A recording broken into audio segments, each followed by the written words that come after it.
Good morning. I want to start today by reminding you that I'm doing a little series right now on things from the pastor's shelf that I'm presenting to you each Wednesday in these videos. And I have some interesting things on my shelf. At least they're interesting to me. I hope that they are of a little bit of interest to you. But we find in Psalm 86, verse 9, all the nations you have made will come and worship you, O Lord. They will bring glory to your name. And then in Matthew 28, 19 through 20, we see sort of a New Testament version of that, where Jesus says to his disciples, "Therefore go and make disciples of all nations, baptizing them in the name of the Father and of the Son and of the Holy Spirit, and teaching them to obey everything I have commanded you. And surely I am with you always to the very end of the age." On my shelf, I have a figurine. And this is that figurine. It's a Sioux Indian. I can't tell for sure if it's a man or a woman. It came out at Hobby Lobby during a Thanksgiving holiday, and I saw it and I really liked it. And so I bought it. There's a reason that I liked it. About 20 years ago, I was in the midst of my ministry in Bismarck, North Dakota. And I had been there for a number of years, and Grace and I had been praying for the church and praying for how God might use the congregation to reach further into the community around us and to have a deeper impact, and also to raise up people in our congregation who are willing to go out and to serve.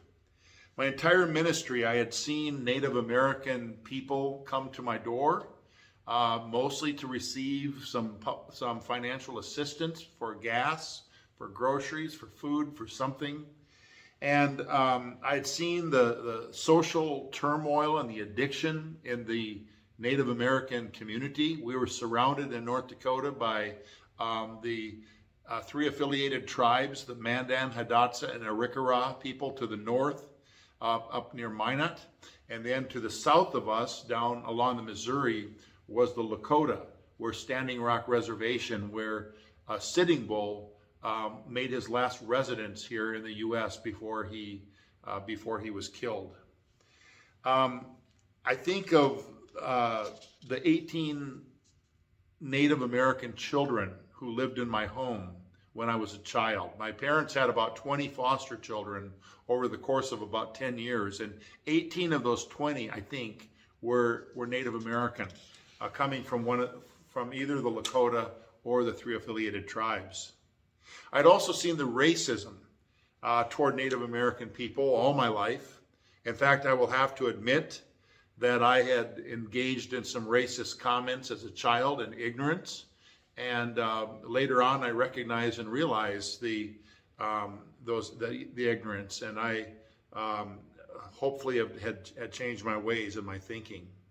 And so now as pastor, when I was there in Bismarck, as someone who had grown increasingly respectful of Native culture and also sympathetic as I grieved the violent and unjust acts of our own nation toward the Native American people, as I witnessed the hardships and the social peril of reservation life, the high suicide rate, the addiction rates, the child abuse that was going on the reservation, God suddenly presented to me and to the congregation of First Baptist of Bismarck an opportunity to serve as the hands and the feet of Christ. A group of Southern Baptists had come up from the south each summer to work on the Standing Rock Indian Reservation, just about 25 miles south of us. And one man and his wife decided that God had called them to establish a permanent mission there on the Standing Rock Reservation. Pastor Boots and Jackie Marsh established Teepewakan Church, an evangelical ministry to the people of Cannonball, North Dakota, and the surrounding area on the Standing Rock Reservation. They needed help with this mission, and so starting back, I think, I was trying to figure out the date that we started, but maybe around 2003 or so, we took a group of people from First Baptist Church down to Cannonball, and we began going down there once a month to teach Sunday school.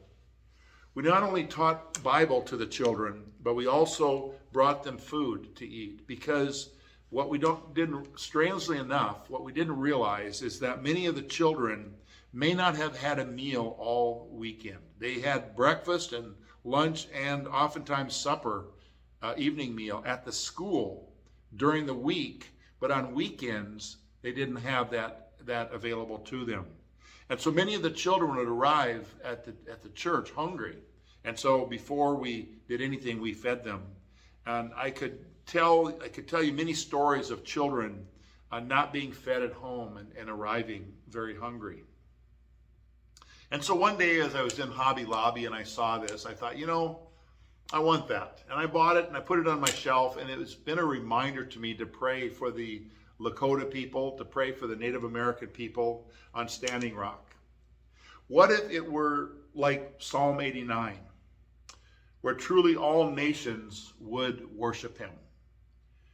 Even the native plains people caught in addiction and poverty, suddenly, what if they began to raise their voices in praise to Jesus?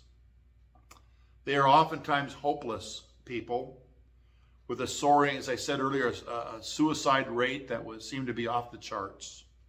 What if they were filled with the hope of Jesus Christ rather than the hopelessness of addiction?